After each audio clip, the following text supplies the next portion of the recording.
We've got cameos, we learn who put the sigil on Teen, and we've got a backstory for the ages. What's going on, Marvelites? Today we are talking about episode 6 of Agatha All Along, Familiar by Thy Side. At the end of episode 5, we got that amazing drop of who Teen actually is, and we learn that he is Wiccan. Now, I personally have thought that he's going to be Billy Kaplan, but to keep things very simple for the MCU, we learn from promo material and then episode 6 that this is actually Billy Maximoff, who is going to be going by the name of Wiccan. A good bulk of this episode is dedicated to the backstory of Billy Maximoff slash Billy Kaplan, which I really think that this episode was, for real, a backstory for the ages. Like, this is how you do a backstory. It was done so well, in my opinion. At the beginning of this episode, we see, technically, William going through his bar mitzvah. This is something, obviously, of the Jewish heritage and Jewish faith, and given everything that we know about the timeline within the MCU and when this story is happening, this goes along with that. The other thing that I think is really awesome is that the MCU is incorporating the Jewish heritage of Billy Kaplan from the comics into his MCU character. I've seen some people be a little upset that they're going to essentially erase that William is no longer a character and now has transitioned to Billy Maximoff. However, you can tell from the backstory that William Kaplan had a really good relationship with his parents, which is also true within the comics. Hopefully, Billy continues to maintain that relationship with his parents in future projects of the MCU. Hopefully, that connection will continue for him to carry his faith moving forward. I'm holding out hope that they maintain and hold on to it, especially I think after a lot of people were upset that they've essentially completely disregarded the kind of Romani Jewish heritage of Scarlet Witch, and I think that they're trying to make up for that a little bit. Now, we obviously learn a lot about William Kaplan. Again, he clearly comes from a good family. He is, as Lily put it, clearly a good egg, and he's just having a really good time. He's a 13-year-old, he's at his bar mitzvah, he's celebrating. Clearly, William is really into magic, hence why we had palm readings there with Lilia. But even as we see Billy go back into his room, we see kind of all the posters and stuff around his room with lots of tropes of classic kind of magic kind of things. Basically, we got some Houdini posters, we've got Wizard of Oz figurines, all kinds of stuff. So clearly, William has been into magic for at least some time. As I alluded to earlier, Lilia was the one giving palm readings at the bar mitzvah. I definitely did not expect to see Lilia there, and that is where we learn, we've got confirmation that Lilia, which this is totally out of left field, was the one who put the sigil on Billy or William. I just, did not see that coming. I had no clue that was coming whatsoever. And it also makes more sense as to after she technically placed it on him by putting it in his jacket pocket, when she brought it back out, she completely forgot who was in her tent and who she gave the palm reading to, because as we know from earlier episodes within this season, that the witch who puts the sigil on someone also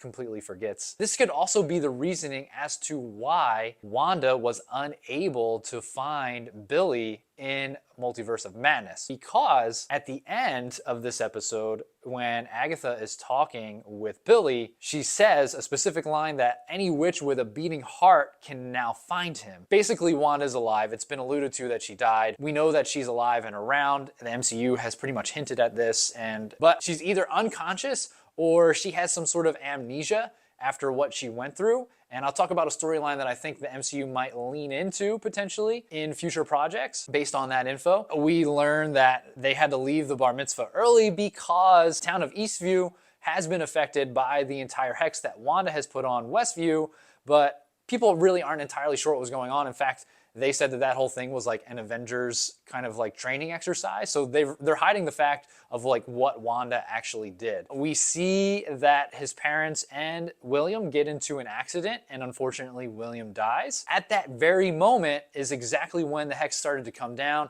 and Billy and Tommy disappeared. You hear their voices from the last episode of WandaVision, and pretty much immediately Billy's soul goes right into William. And now William is technically Billy Maximoff, or at least his soul has been reincarnated into William Kaplan. At this point in the episode, I really felt for really Billy and William, like at this point, talk about trauma for the both of them. However, Billy and Tommy got brought to life within WandaVision. We exactly don't know. Obviously, it was magic, but you know, they're just little, you know, young boys having a good time, enjoying their life with their family. They have a friend always there, and then they just basically disappear into nothing because their mom is losing it, essentially. I don't really want to forget about William, but you could, again, as I talked about earlier, you could tell that he was just a good kid, right? He was a good person. He had a very good relationship with his parents. You could tell that he was probably a good student. He had really good friends from what we could tell. And, you know, to just obviously have your life end, obviously he doesn't know that, but to have that life end is also very traumatic. But now Billy is now reincarnated into William, and talk about traumatic, right? He clearly doesn't remember a lot of the stuff that happened before. And not only that, he doesn't know anything about William Kaplan, like who he is in this new body. You can see Billy as he's learning as to what happened, and he's basically lying to be that person that his parents know. And that's gotta be probably not easy to just like pick up, especially right into a 13-year-old. And I don't know how old Billy was in WandaVision, but he had to be like between 7 and 10 probably. But anyway, clearly we know that everyone from Westview was traumatized from what happened. We kind of see that in the first 1 and 2 episodes of this kind of series, but everyone else has kind of gotten back to somewhat of a normal life within Westview, with the exception of Ralph Bohner. Like, my man has been traumatized. Like, he has gone full conspiracy theorist kind of level right now, and he got rushed out. Like, Agatha commandeered his home basically, and now he is a one-man show in Paramus, New Jersey, which I really hope we get to see what that is, because we actually don't know if Billy paid him money to learn more information, or if he took the deal for 50% off of admission to his one-man show, which I really hope we get to see at some point, whether in like a post-credit scene. But after Billy meets Ralph and learns a little bit more that Wanda had 2 kids and everything else that was kind of gone down in Westview, he does a little bit more research on Agatha, which, man, this next whole like section of the episode is absolutely hilarious. Like, we learned that Agatha was around for some major events like the Titanic, the Hindenburg, and she might have been the actual Jolene with Dolly Parton. Just like all of the stuff is just so funny. But we get transported back to that first episode. Like, Teen tries to go to Westview. We learn all of actually what happened in that first episode from Billy's point of view, which in hindsight, when you compare it back to the first episode, which was really way more of like true crime detective show, but the way that of how it actually went down and how it was portrayed is hilarious. Like the whole pen clicking again, her kicking him, and you could just tell like you don't want to poke the bear, like that whole thing, like you could tell Joe Locke was like literally ready to lose it as they were doing that scene. It was so good. And there's just like so many small funny parts in this little section, like them chasing each other like off of the roof, like the slowest chase ever. And like Billy actually never got hit by a car, just got hit by the open door from Sharon Davis. Like so good to actually see how it went down. The weirdest thing that like caught me off guard was at that point where they kind of fast forward a little bit to like the next day. She takes him out of the closet, and Agatha asks Teen at that point was, "Who are you?" And I was expecting the sigil to come over his mouth again, but it didn't, right? He said that he was William Kaplan, and then she asked again, and then he finally said Billy Maximoff. And again, there was no sigil there. So initially, as I was watching, I was a little confused because I was like, was the sigil for us? Was this like a spoiler sigil? But it doesn't make sense that she would have been able to hear him say anything else about it. So I think the reason why we were able to hear it was because it was already broken. The other 2 things that I thought was interesting about that whole like revisiting the first episode of like what actually happened was, one, we never really saw Rio, and we know Rio was in that first episode, especially as Billy was like outside looking in. Agatha brought that beer back and she gives one to Rio in the first episode, but we don't see that happen in this one. Now, it could be just the camera angles of how that was. I wonder if, one, because we know, if you don't know, spoiler alert, Rio is Death or Lady Death, and she can kind of just like come and go as she pleases, right?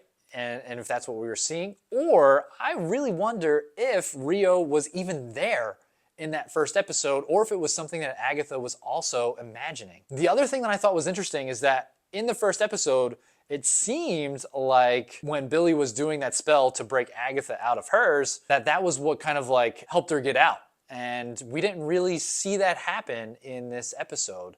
So I'm kind of really curious as to what actually was the thing that got Agatha out of her like spell that she was under. And then that brings us basically to the end of the episode where they're back on the road. Agatha claws her way out of the mud from seemingly just basically holding onto a tree root or something along those lines and pulls herself out. But clearly we learn that obviously there's animosity between Agatha and Billy, which we kind of already knew, of course. I think one of the biggest things that we learn is that clearly Billy does not know how to control his powers. He tries to evoke them again, but he's unable to. And I wonder if this is what they're going to end up doing with the relationship between Agatha and Billy. Based on my last kind of like commentary on this, I still don't believe that Agatha can control her powers. I do think that she's an addict, and I wonder if she kind of just really feeds into the villain that she's been portrayed by the rest of society. And clearly she does some stuff to kind of just rile up Billy even more. Like she talks about, you know, oh, do you want to go find mama? Of course not. She didn't even choose her own flesh and blood over her like hex and wires basically, right? You can tell that she's taking some digs at Billy. But at the end though, I do think there are some endearing parts